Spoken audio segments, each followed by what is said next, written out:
Welcome back to the Journeys in Business series. I'm Jess, owner of Jess Creatives, and in this series, I'm sitting down with entrepreneurs to hear about their journeys in business and lessons they have learned. Hey, Ashley, thank you so much for joining me. Yeah, no problem. Happy to be here. So, to start us off, why don't you introduce yourself and tell us about what you do? Okay. I I'm Ashley, and what do? I am a heart encourager, and I'm a copywriter, a movement maker. I really just have a passion for women and have a passion to empower them and encourage them to bring everything they got to the table, because when they do that, it changes lives, and I'm all for that. So that kind of I think it has looked different in different seasons, but it also just looks different even now. I'm definitely multi-passionate, and I know a lot of people can relate to that. Mm-hmm. And so, yeah, so it comes out through writing, it comes out through speaking, it comes out through helping people kind of tap into their vulnerabilities through the Imperfect Boss movement. And so, yeah.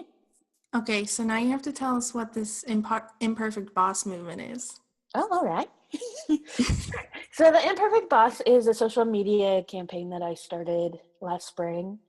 And the heart kind of behind the campaign is that I try and gather as many entrepreneurs as I can together to post confessions of what it really looks like to work for yourself. So that sometimes, we get caught up in social media and we look through and we think, man, everyone really has it together, and I flop around like a fish out of water.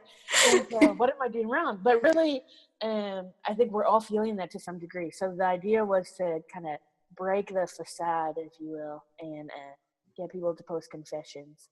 And yeah, so I've done it twice, May and October, and I'm excited to do it in the future. Yeah. So what was your favorite part about the Imperfect Boss? Or do you have any really cool stories of stuff that happened? People always ask me that question, and I'm like, I don't know. It was a nice social media thing. I think it's hard because, I don't know. It's because both times it's run for 3 days. Mm-hmm. Such a flurry of activity. Yeah.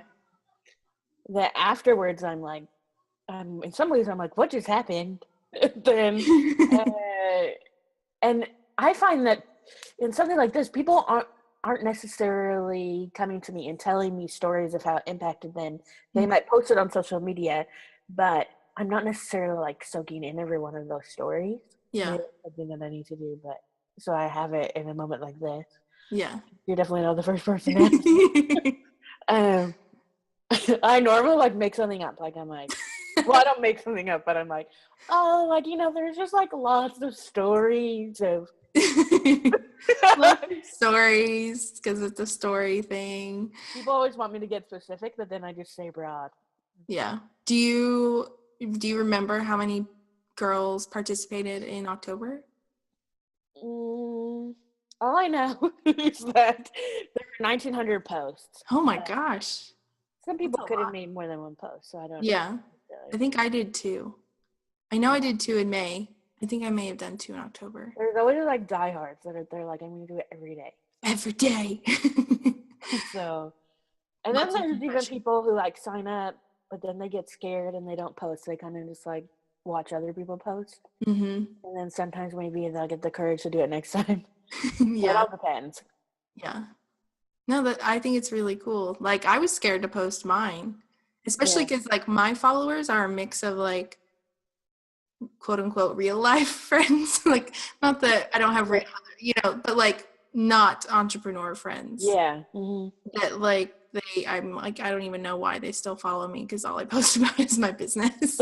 Right. And then so it's weird because it's I'm gonna see them, at the gym or at church, and they're gonna be whereas posting these confessions to the online entrepreneur world, I'm like, I don't ever have to see you, or it's unlikely that I will see you. But yeah, even just I mean, saying even posting just to online friends is still really intimidating. Like, I remember when I posted my first one in October, like, I just stared at it for the longest time before I hit post, because I was like, do I really want to say this? It Yeah. was like, my heart was like pounding. I was so, Whoa, yeah. that's serious. Yeah, like, I was like, I don't want to say this. That's interesting. I think too, well, I think it really also has to do with like the nature of the confession. Like, I think that some people post confessions where it's not that big of a risk. Like, I didn't shower today. Yeah, that's like the dirty one. Telling you about chores or something. Yeah. But then there's people who, like they just go all out. A lot of mine are more all out ones. Yeah. And where there's more risk. Mm-hmm. And especially with Instagram, because at least on Facebook, you can like block certain people from seeing things. Yes. But Instagram, you can't. Like, I know there's some of my story that I share publicly, and when I would post it on Facebook, I would block every some of my family. Yeah. And like extended family. Mm-hmm. But if I post it on Instagram, like everyone's going to see it. Yeah. And so that's tough too, because you're like, anyone could see this. The whole world, like, people can go back through my feed and months and see it if they really want to scroll back that far. Right. Yeah. But I mean, it's scary, but I think it's really cool that you have this movement and it's breaking down those walls and, helping us be imperfect. Well, I think that when people post, when they like actively take part in the campaign, that they find that I think there's a lot of things that happen to people. Like, number one, they feel more connected to their audience, or their audience feels more connected to them, or they feel liberated. Like, I don't have to hide these things, or they are scrolling through the hashtag and think, wow, like maybe even some of the people that I once idolized or really looked up to, they struggle in the same ways that I do. And in that way, like, it can be really empowering, because if they have worked through all that stuff and they struggle against some of those same fears and failures, and they've gotten to the level of success that they have, then like literally there's nothing standing in my way. Yeah, that's so cool. Yeah. So what is your favorite part about what you do, all these things you do? What's your favorite part about it? And I think my favorite part is just the people. Getting to meet people, getting to encourage people, getting to see them where they are, but also see the greatness in them. And I'm one of those people, well, I'm super into Myers-Briggs. So Yes. I'm in an ENFP. And I am like, it's like when I meet a new person, it's like a special kind of high. Like, wow, like life couldn't get any better. I just met a new friend. Yeah. You are someone who connects with a lot of people. Yeah. You are. And I love it. That's why I do. And so getting to do that, like just getting to meet all different kinds of people, and by doing stuff on the internet, you could literally meet anyone anywhere. And so I think that's probably my favorite part. Yeah. How many coffee dates are you up to so far in 2016? Somewhere around or a little bit over 130. Oh my gosh. I love it. That's so crazy for me to think about. I mean, as many interviews as I do in 1 week, I'm like, I don't know how you do that, like how you have had that many coffee dates. Yeah, I think, well, are they all like half an hour, or do they go on for? It depends. My kind of standard is to keep them around 20 minutes. But if I'm really getting along with someone or like super connecting, then I'll let it go along. Yeah. I'll never go over an hour though. That's good. Like some people post in Facebook groups and they're like, oh yeah, like I talked to this person for like 3 hours. And I'm like, what? No, I'm like, how? No, that's not happening. Yeah. How do you think having all these coffee dates or just connecting with people otherwise, how do you think that's impacted you or your business? Yes. I think that. Yes, it has. That's my answer.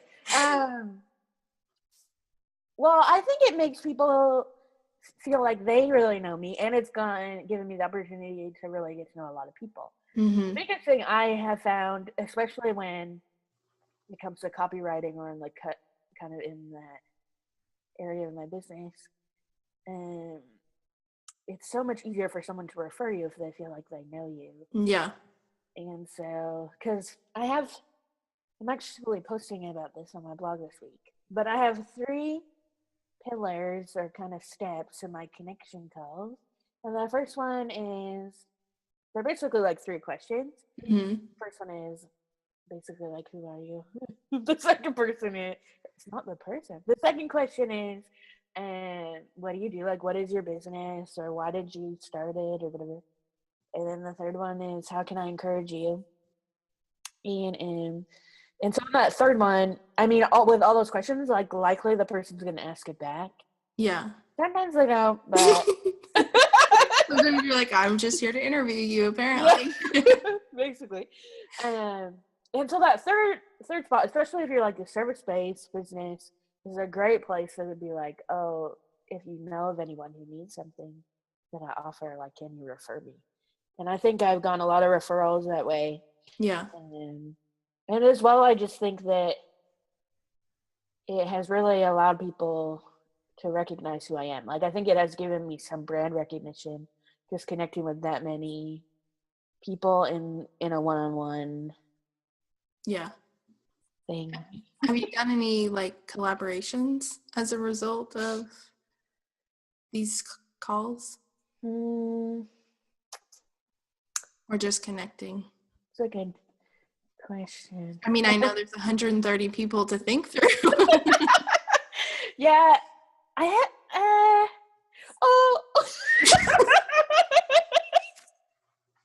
well, oh my gosh.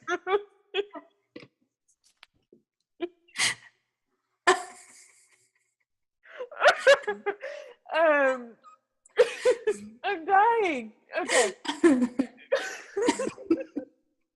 I guess so, yeah. Well, I think especially with like my influencers for the Imperfect Boss, a lot of them maybe have come out of connection calls. The ones that have relationship with them. Yeah, that makes sense. Yeah.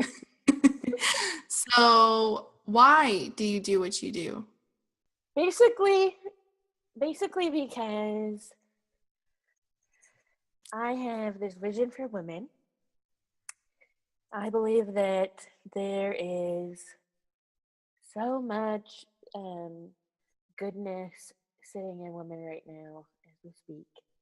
And I believe that there are solutions and answers and transformation and expressions of beauty that women hold inside of them for the world. Some things like that, I feel like there might be issues or problems in the world right now today that there's actually a solution or a transformation sitting inside of a woman. And if she would just kind of say yes to herself and give herself that permission and overcome some of those self-doubts and fears and just bring everything that she has to the table, that it would literally change the world. It would literally impact a life. And so I think that's what drives me to do whatever I do, because I'm just like consumed by that thought, consumed by this vision and idea that there's so much in women, and if they would just bring it, and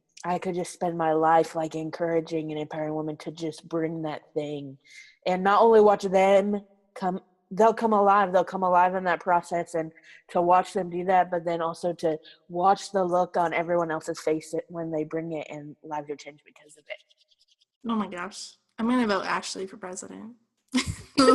Like, I think the world would be a much happier place. Like you. Oh, thank you. Yes, I mean it. Like, I think it's really cool that we need more people like you that really believe in others. Because I mean, I'm like, yeah, there's people who are like, you can do this. Yeah. But you know, like, you have like supporters, but we need more people who like truly believe and encourage others. Yeah. I love Well, I think that a lot of people like they know how to cheerlead and they know how to even like use flattery or whatever.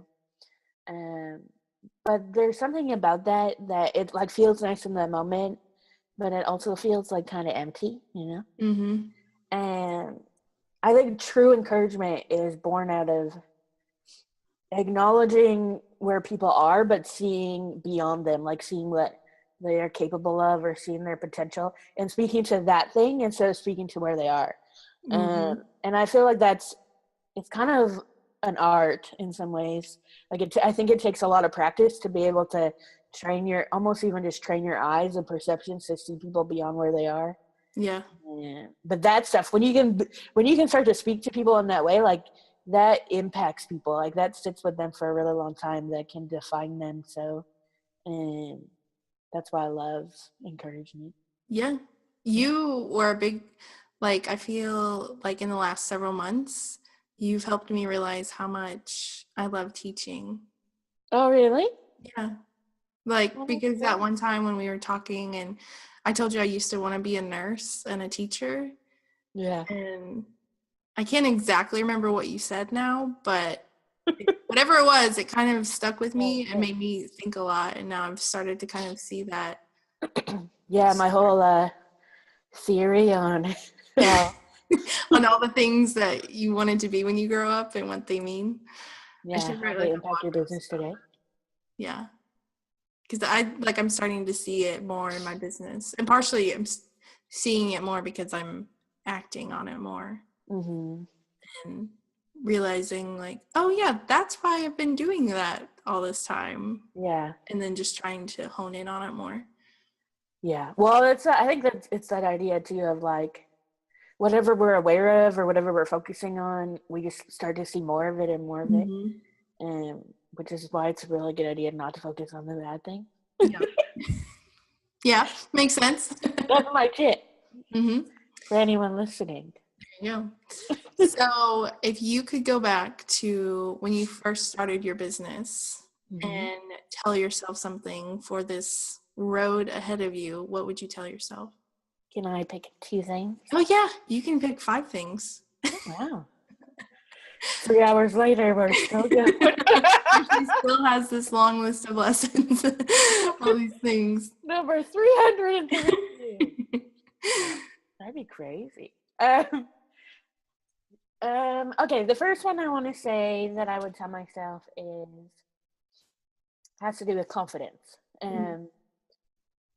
To just decide to kind of just like take this moment early on as possible to decide to be confident about what I can do for people and how I impact lives or how I change an atmosphere when I walk into the room.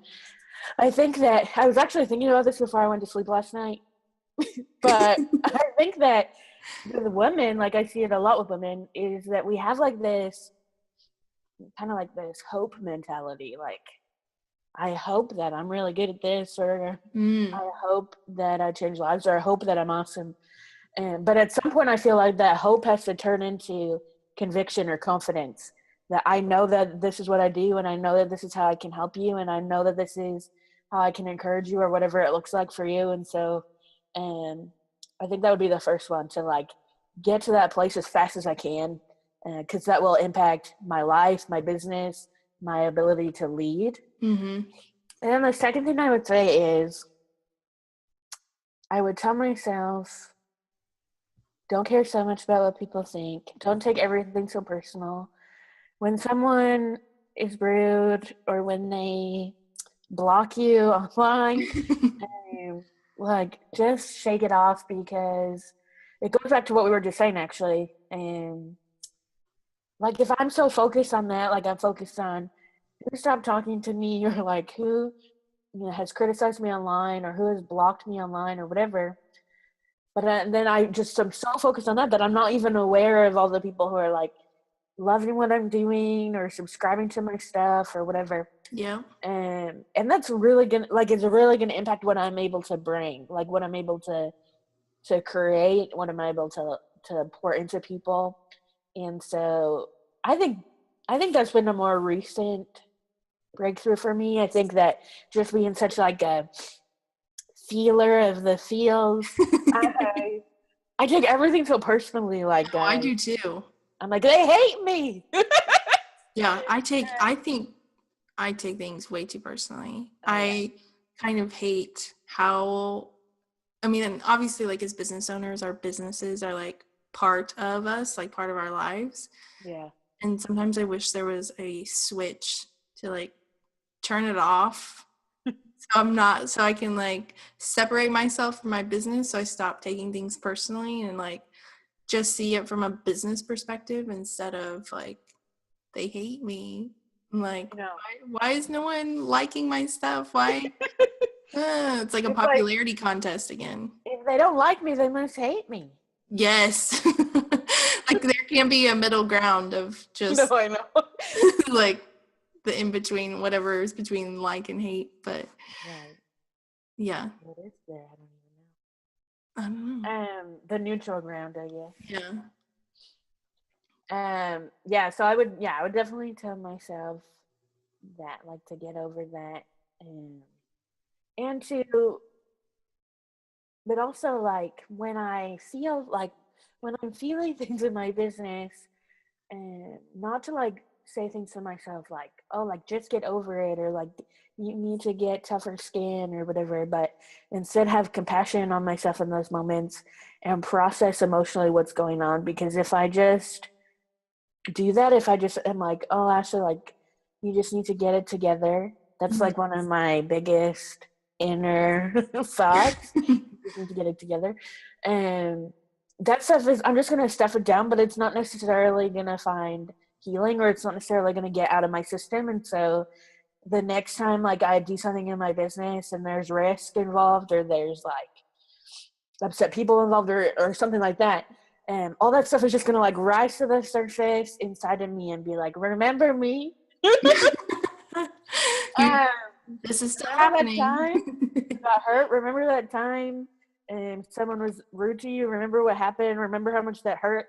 And so that doesn't do me any service. That doesn't help me in any way. So also that, like, deal with the stuff, like face the pain inside, because I think honestly we don't talk enough about when you're leading a business from your heart, which if you're in business you probably like have some heart involved, you wouldn't do it otherwise. And like, stuff hurts. Sometimes stuff really hurts, like you know your expectations aren't met, or you're like scared, or you're losing money, or you failed this, failed that. And that hits that stuff that like hits the heart. And so, you know, being okay with hurting and being okay with processing those things and facing those things and working through them so that they don't affect you in the future. Yeah. Oh my gosh. So is there anything that you wish you had done differently over the last 2 years? In some ways, I don't think so. This is such a cliche answer, but because everything I've done has helped me. Yeah. And it's given me experiences and wisdom on how to do things. And I think one of my big things, though, would be maybe to more often have a plan. Plans are good. I've talked publicly about this a lot, so I don't mind saying it here, but one of the things is that I had how I really got into business was I had built this online community that fell apart, and kind of like going into that, I didn't have this big plan. Like, I didn't think this community was going to start, and I just started a Twitter party for fun, and then it really caught fire, like in a way I've never had a Twitter party catch fire. And then I opened up a Facebook group. This was in I guess it was in 2014. And so there wasn't as many Facebook groups back then. And so because of that, I think that it was really exciting for people. And so I went, like, literally that September went from having no people in a Facebook group to like 2 months later having like over, I don't know, like 1,000 or 1,500 or something. Oh my gosh. And I was like, what do I do with all these people?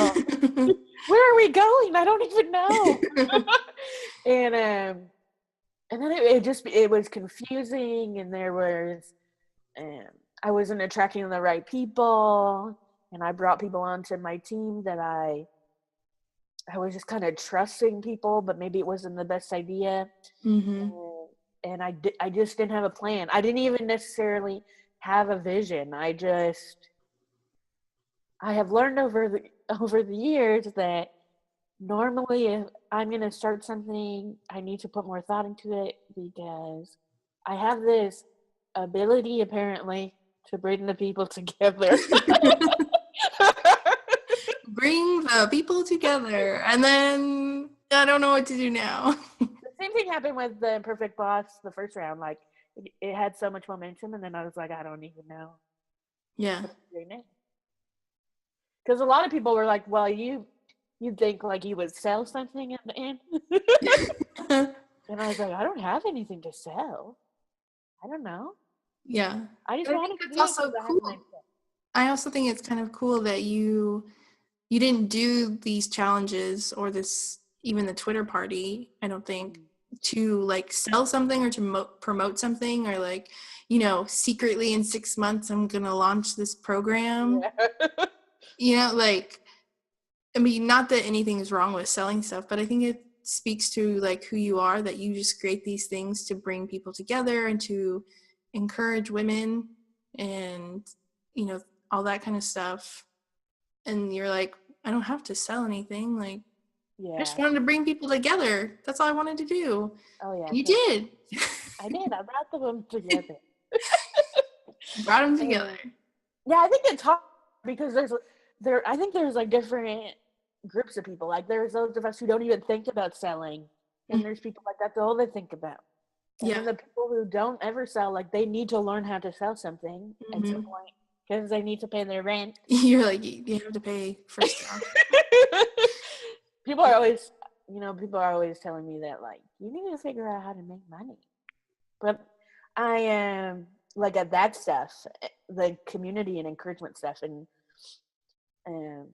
it's hard. Like I think too, I grew up in the church, and I grew up in this church culture where it was like the idea of charging money to encourage someone was like, that's crazy. Like you're like, what?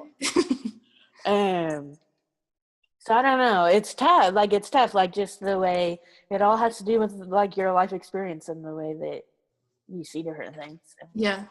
No, that makes sense. Yes.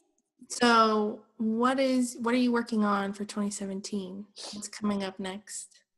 Right. Well, since I always have a plan. No, I'm just kidding. Well, I know that right now I'm working on a big content push, free content. Yes. I'm blogging 5 times a week until 2017, starting today, and just really focusing on that. So I'm not focusing necessarily on creating or selling anything right now, and like beyond my copywriting services, and just focusing on how can I help my people build and grow their businesses and lives using more heart and vulnerability. So awesome. I know you always have cool projects come up though. Yeah, and I'm sure.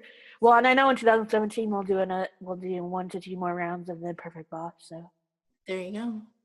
So where can we connect with you so that people can find out more information on everything, but especially the Imperfect Boss? Okay, well, you can go to either of my websites, ashleybeaudin.com or theimperfectboss.com. And if you want to hang out with me on social media, which you should, the best, I think the one I'm on the most is probably Instagram. So it's ashley.beaudin on Instagram. Awesome. Thank you so much for doing this. Thank you for having me.